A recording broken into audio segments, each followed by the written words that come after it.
Hi, I'm Jack, and welcome back because this is going to be a ranking of every Spider-Man movie in the series, including Into the Spider-Verse and the two Venom movies we've had thus far. And before we get started, don't forget to follow me on social media. My username is down below at the bottom of the screen and in the description below, so don't forget to do that while you're at it.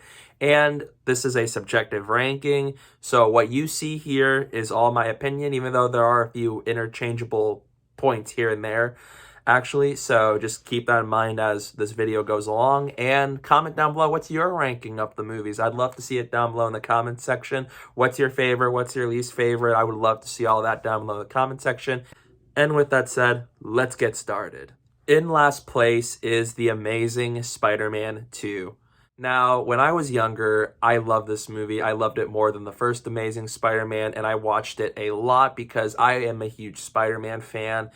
And then over time, the older I got, I liked this movie a lot less. This movie just does not hold up to me. It's the messiest, it's the most clunkiest. It has so many storylines that just do not tie into one another, and they just don't go anywhere, especially after the fact that we never got a third movie.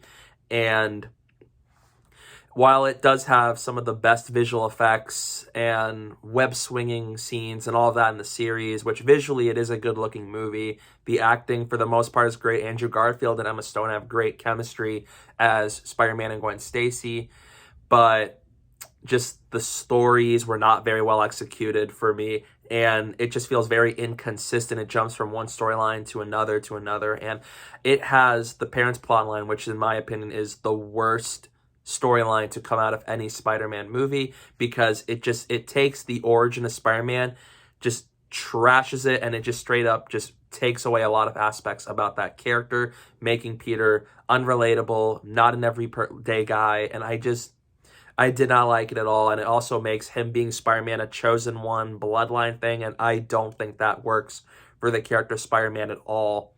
So in that, it really just holds this movie back severely, and it feels the worst paced of the bunch, especially when you get to the middle. It just drags for such a long period of time with all these different stories, because the only storyline that is done very well here, at least to me, would be the Peter and Gwen romance. Everything else, not so well done here, and it is by far the messiest of the movies, and thus it remains the bottom of the list.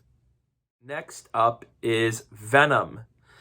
Now, I know I haven't done a review for this movie yet, but I thought this is a movie that's decent as a movie, but it's very entertaining. I thought Tom Hardy is great as Eddie Brock, Venom, and his scenes with the symbiote are really fun to watch. And I thought it had some nice idea. It feels like a 2000s comic book movie of sorts. And there's some funny moments here and there that I get a laugh out of every now and then. But in general, it has a weak villain in the form of Riot, which is a shame because Riz Ahmed is a great actor.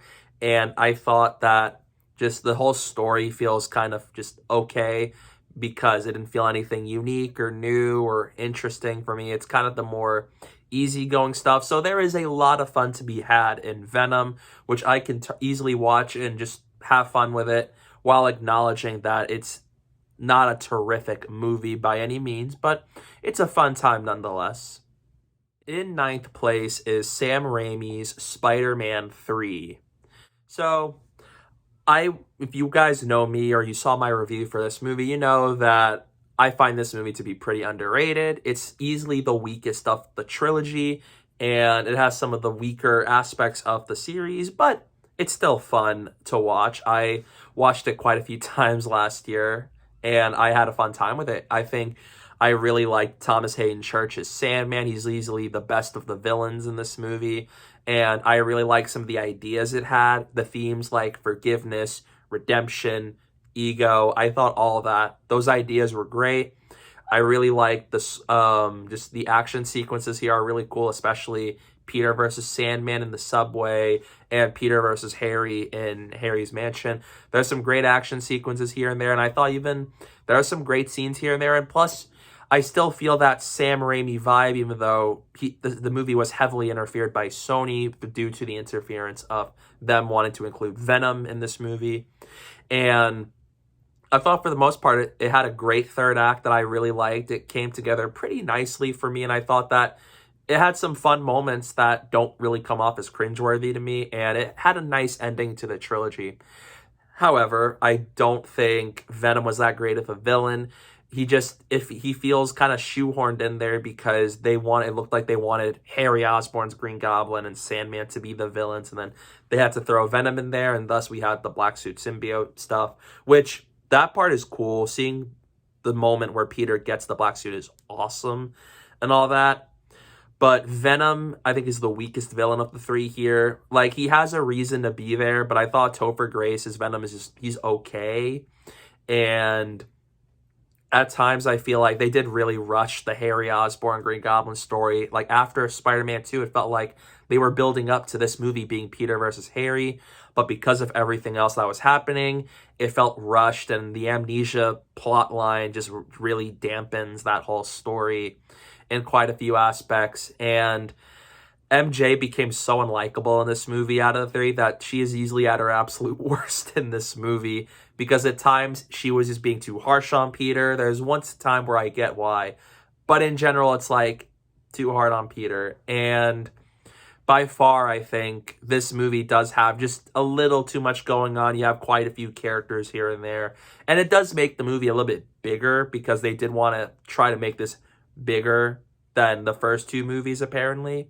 But I think at times it worked, at times it kind of backfired. But in the end, I do have some fun with the movie. I don't think it's as bad as some people say it is. It's a fun movie. I can definitely rewatch it.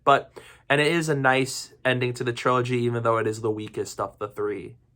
Coming up next is Venom, Let There Be Carnage. This is a sequel that's even better than the original. While I thought the first one was entertaining and decent, I thought this one is pretty great. I think it's very well paced, and it's only an hour and 37 minutes.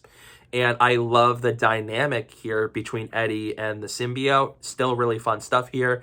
And I thought Woody Harrelson is so great to watch as Carnage. I thought he's great in this movie. And I think the action is pretty cool too. And just seeing Carnage and Venom just go at it with one another.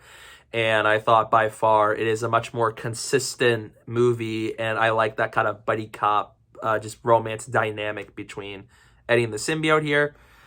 However, I do feel like this movie was held back by the PG-13 rating because Carnage is a violent, dark character that I feel like needs to make this movie R-rated for them to really go all out with the character. And there isn't as much for them to do with Eddie and Venom when it comes to being like the character of Venom, only because they did get separated for a good bit of this movie. And I kind of miss that, even though, again, when we had those moments, still fun, still great. However, my only issues with this movie is that I feel like it should have been R-rated. The fact that it was PG-13 felt like they really had to tone down a lot of these things, especially with a character like Carnage, who was dark and violent. And in this movie, you see him do those things, but it felt like they had to really tone back like some of those moments because it was like, it's PG-13, we can't go overboard here, and I wish it was R. So they can really just embrace the dark and violent nature of the Carnage character, and also with the fight between him and Venom, which was cool. But I wanted more, and I think they could have done more with an R rating, and I just did not like how they resolved Carnage in the end of that movie, because I liked Woody Harrelson as a character, and I liked what they were doing with him up until the last thing they did with him, and I was like, I wish they didn't do that. But in the end, this is a better sequel, and it's a better Venom movie than that first movie, and one that leaves me curious to see what they're going to do with Venom 3. Now, these next two spots on the list are pretty interchangeable right here. I can go back and forth on where I place both of these movies, but for now, this is how I stand. In 7th place is The Amazing Spider-Man. So this is the very first live-action Spider-Man movie that I ever saw, and I thought it's easily one of the best-looking Spider-Man movies from a visual standpoint, aside from the fact that the whole movie, so much of this movie is set at nighttime, and Andrew Garfield is great as Spider-Man. I liked seeing a much more different Peter Parker than what Tobey was and even what Tom is, and so really enjoyed Andrew here, and I thought his dynamic with Gwen Stacy, played by Emma Stone, is great. And I thought that I thought they had some nice scenes here and there, and I thought the whole back half of the movie I really enjoyed, especially the crane sequence and all that. And the score by James Horner is great, and I even prefer it over Hans Zimmer's from Amazing Spider-Man 2. And I like that. And it feels like the much more realistic, grounded of the bunch, even though we're talking about a character who can web swing and crawl up walls and such. However, my issues here are just the fact that I didn't like Lizard as an antagonist here. He felt very one-dimensional to me, and I couldn't understand his goals, his motivations, and it tries to be different from the Raimi trilogy, but I couldn't help but feel like it's still feeling the exact same. They just try to be different, and I didn't really care for any of the parents' plotline thing, which isn't big in this movie, but it is in the second one. But I didn't need all that because it just didn't do anything for this character for me. It didn't do anything to really like feel something new out of this character. And I also felt like I didn't like that they just dropped the Uncle Ben killer thing when Peter at some point in the first half of the movie tries to find him, but then he just drops it and you don't get closure for that. And I didn't like that personally, and I wish they didn't do that, but it is what it is. But again, I enjoyed this movie. I like it. It's definitely a solid reboot to this character following the Raimi trilogy, and not without its faults, but I do enjoy it in the end. I do think Andrew Garfield is really great as this character. Next up is Spider-Man Far From Home. So this is one that is it's a rewatchable one for me. I've watched it quite a bit. It's also a pretty entertaining one for me at the least, and I love Jake Gyllenhaal as Mysterio, one of the best live action Spider-Man villains ever put to screen. And I really enjoy Tom Holland in this movie, especially Zendaya as MJ, and I really enjoyed their scenes together, even though I wish we did get more hints at them falling in love with each other, because Homecoming didn't give a lot of that, but then Far From Home, it's like he's already in love with her or something. But to kick off what I liked here, I do think visually it's great. It looks a lot better than Homecoming, and it's a lot better paced than Homecoming, personally, and the action sequences here are awesome. I love the Mysterio illusion sequence. I love the third act. I love the fight sequences against the elementals. All that stuff is really cool, and I really like how we're seeing a Peter after Endgame. He tries to learn. He wants to go on this vacation and not be Spider-Man for a time, but that he has to. It's his responsibility to. And how he learns that, and over the course of this movie, he realizes that it's like he has to be Spider-Man. And all that, and Mysterio is just great. And it's a fun movie, and it's pretty lighthearted and easygoing as well, so there's that too. On the negative side, though, I do feel like some of the humor for the most part is very hit or miss for me, which wasn't as well utilized as in Homecoming, and I don't think the teen comedy stuff was as good as the superhero aspect of this movie. And I also feel like they made Tom Holland's Spider-Man, that first half of the movie, pretty ridiculous. They made him look really stupid at times, and I didn't think that always worked, only because he's supposed to be an intelligent character. Like, there are decisions he made there where I was like, I understand that, but then there are times where I'm like, I don't think you should have done that. I don't think that makes sense. But there's that, and the other problem I have is just the fact that Aunt May isn't in here much, but not the problem that it's not the problem the screen time, but I just didn't like how they utilized her in this movie. It just feels less like Aunt May to me, and I could have done without that whole little thing between Aunt May and Happy. But that's about it. Again, it's my least favorite of the MCU trilogy with the character, but I still have fun with it. I can still rewatch it. It's a fun movie, and it's one that I do enjoy. Now, just like these previous two spots, these next two are pretty interchangeable, even though it's slightly pretty definitive for me, and this is where it's at. In fifth place is Spider-Man Homecoming. After his introduction in Captain America Civil War, I was so excited to see the MCU give us their very first Spider-Man movie, because I love this character, and I really loved Tom Holland as the character, so I was really excited to see Homecoming and see what they're going to do with this movie, and I had a lot of fun with it. It is a blast. It is so entertaining, very well easygoing, and I liked how well-paced it is as well, and I liked how it explores just the whole Peter trying to be Peter Parker, but also Spider-Man. How every time he has to go be Spider-Man, stop Vulture's gang and such, he loses something as Peter Parker. And I like how it showcases that. And seeing him try to win Liz over and see him take down Vulture. And plus, Michael Keaton as Vulture is amazing. One of the best MCU villains and Spider-Man villains ever put to screen. And he's so fun to watch. And I think the third act is great. And the humor is great here. I think it's a lot better utilized here than it was in Far From Home. And I liked how this movie tries to just deal with Spider-Man's place in this wider MCU while also being its own story. And I liked that John Hughes vibe I got from this movie from his movies like Ferris Bueller's Day Off. So really enjoyed that. My only problem here, I think, would just be I thought the visual effects isn't quite as strong because there are times where it looks really noticeable and that holds it back. But I have a lot of fun with this movie. I love Homecoming, and it's one of my favorite Spider-Man movies that sits at 5th place. Next up is Spider-Man. This is one of the best comic book origin story movies that we've ever had. It's heartfelt. It has some great pacing, like fantastic pacing at that. And I just love what Sam Raimi was able to do with his character and making this the first live-action Spider-Man movie to be released in theaters. They kicked off on a bang with this movie. It is so fun, very heartfelt. It can be cheesy, but I think that's what also makes it work. It does a perfect balance of it. And Willem Dafoe as Green Goblin is fantastic. I love that casting. Willem does such a great job with this character. And I loved Tobey Maguire in this movie. Just seeing him play this character for the first time and seeing this Peter just learn responsibility and trying to stop Green Goblin and also try to protect New York City and be this new hero that he has become. And so really enjoyed that. And it just feels very heartfelt and nostalgic in a few ways, even though I didn't watch this movie until after Amazing Spider-Man 2.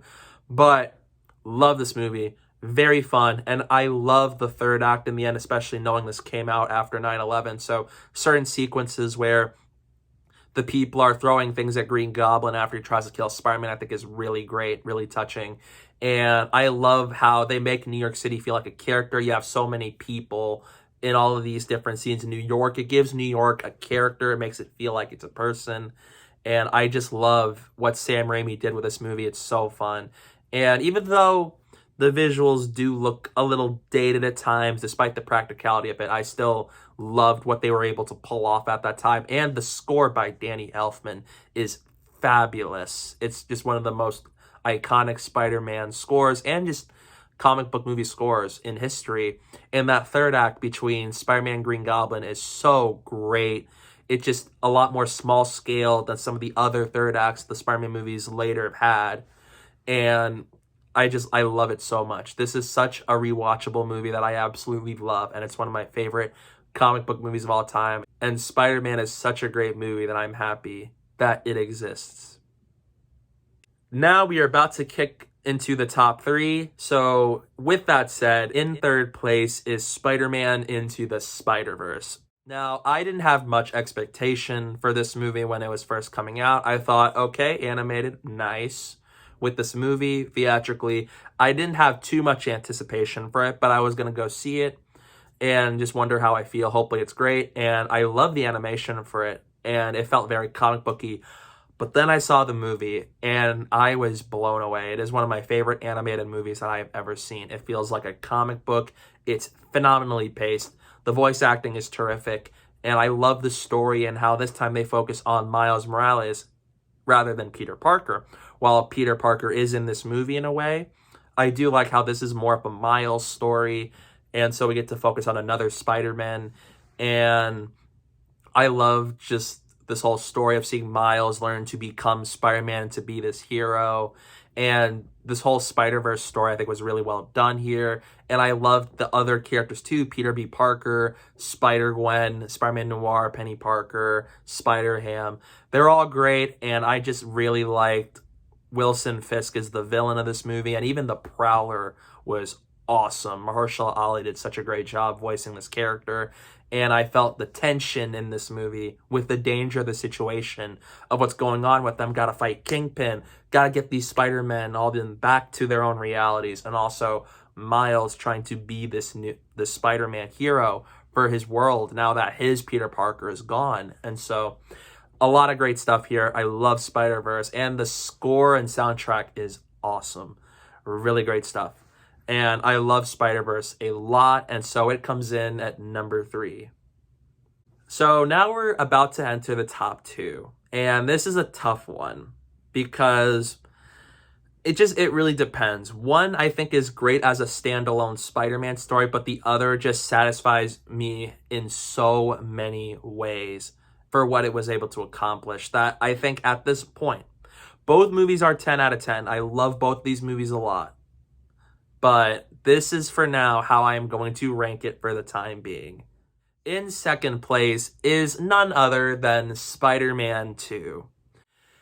I love this movie. It's the best of the Raimi trilogy. It's the best standalone Spider-Man movie. And I love how Sam Raimi was able to develop a sequel to the original that I think capitalizes on everything that the first movie did right, and it did it even better.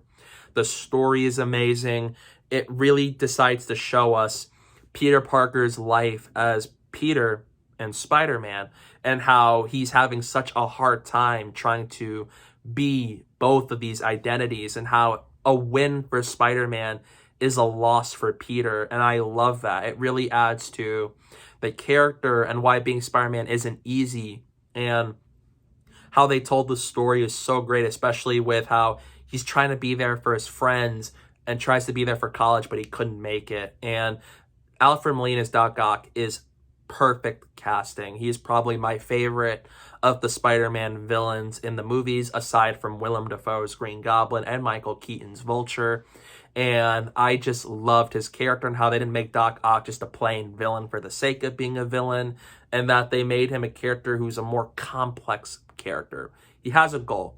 He wants to make it, and he thinks it's going to be done for the better of humanity, even though it could actually do harm. And just how they wrapped up his arc there, I think I really liked. And I just love that whole storyline with just Peter loses powers and how he's not Spider-Man, but he sees that him not being Spider-Man makes New York a worse place to be in because then there's no hero to protect them. And it's just so great, and the cheesiness still works very well here, and it's still fantastically paced here, and the action sequences are amazing. The train fight sequence in this movie is gold. It is one of the best action sequences ever put to screen in both a comic book movie and just movies in general. And Sam Raimi really peaked with this movie. This is my all-time favorite Sam Raimi movie, and I just love Spider-Man 2 so much. It's so rewatchable, it's so heartfelt, and it has some great moments, and it also does a great job at making Peter Parker and Spider-Man a very relatable character with what he goes through, that he's not, just because he's a hero, he's not some invincible being who can do whatever he wants. No, he has a life as Peter, and they showcase that it stinks. Being Spider-Man isn't going to be that fun because then your human side of things, you're going to have nothing but losses at that point. And so I love that. And seeing Peter try to balance it in this movie, I think is so great. And the acting is great. And I love how it pushes that story from the first movie forward with some of these characters. And especially Harry Osborn, which I think this is the best he's been in out of the 3 movies. And I just love this movie. It's so great, and it is one of the best comic book movies ever created, but it is beaten by a movie that I think elevates what made this movie work so well. Coming in at the top of the list is none other than Spider-Man No Way Home. This is my most anticipated movie from 2021, and I was so excited for this movie. Aside from a few things I was nervous about at first, like Jamie Foxx is coming back, Alfred Molina is coming back. I'm like, how are they going to handle all these characters? How are they going to keep their arcs intact in No Way Home? And how are they going to handle doing the identity crisis stuff from Far From Home ending to the multiverse stuff? I'm like, how are they going to do all of this? I am so curious to see it, because this movie could either be so great or it could be disappointing. But then the more closer we got to this movie, the more excited I got, the less worried I got, the more things I saw from the trailers and even the posters and such, the less worried I got for this movie. And then I saw this movie and I was blown away. This is easily, in my opinion, the magnum opus of Spider-Man movies. It's a great Tom Holland story where he gives his best performance as this character to date. The visuals are easily the best of the 3 MCU movies. And I love just how they were able to tell this story with Peter wanting to rid the world of the knowledge that he's Spider-Man. And then it goes wrong, and how Doctor Strange is involved in all this, and how Alfred Molina's Doc Ock and Willem Dafoe's Green Goblin and all these other characters start to come to their world.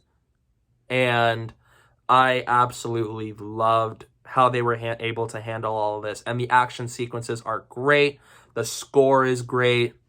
And I love how it was able to handle 3 generations worth of Spider-Man all in one movie. And they did it to absolute perfection. Every character, from the villains to the heroes, were all handled with such care. They were handled to a way that still keeps them in character to what we remember of them from those other movies. And in a way, it even progresses their character in a logical way to move forward. And Willem Dafoe's Green Goblin here was amazing. I loved seeing him go toe-to-toe with Tom Holland's Spider-Man and just make his life miserable. Willem Dafoe continues to show me here that he is one of the best comic book movie villains we've ever had. And I absolutely love this movie and how they were able to tackle this kind of movie. And this is easily one of the best MCU movies thus far. And it elevates every single Spider-Man movie we've ever had, from Spider-Man 1 all the way to Far From Home. This movie elevates all of that. Even Amazing Spider-Man 2, I liked a little bit more thanks to this movie, with what it was able to do with even Electro and all of these characters. I love how they did things. I've seen it 3 times now, and I probably will see it many more times. This movie is one of the best examples of how to use fan service because it feels necessary. This movie would not work at all if one or none of these actors ever came back as these characters. You needed Willem, Alfred, and Jamie Foxx and all of them back in this movie, and it felt even less like fan service because it's a part of the story. It feels necessary. It's needed. This movie would not have worked without it, and that's how you can tell you did fan service correctly, and this movie did it in such a great way that it literally honors what came before and still makes this movie great as its own thing. I just love what they were able to do with it. And the third act is an absolute treat. It is a Spider-Man fan's dream. And it made me sit there just like, I cannot believe this is a real movie. All this is done so well, with such care, such passion. All the actors brought their A game. Everything from the set, visuals, score, directing from John Watts. It's done so well. And it felt like pure Spider-Man. And I love how it ends. And it's so emotional. The whole movie is very emotional too, which I really liked. And the ending is so satisfying. It feels like the right way to end this movie. And it ends things in a way that it has a nice conclusion to the MCU trilogy, while also leaving me excited to see what they do next. And I love No Way Home so much. And for that reason, it comes in at number 1. That's my ranking for the Spider-Man movies we've had thus far. Let me know down below in the comment section, what's your ranking of the movies? I'd love to hear it in the comments. What's your favorite? What's your least favorite? Or who's your favorite Spider-Man actor or era of the character? I would love to hear it down below in the comment section. And thank you guys so much for watching. And I hope you guys will stick around for more. And thank you guys. And don't forget to hit that like button and the subscribe button and stay tuned for more.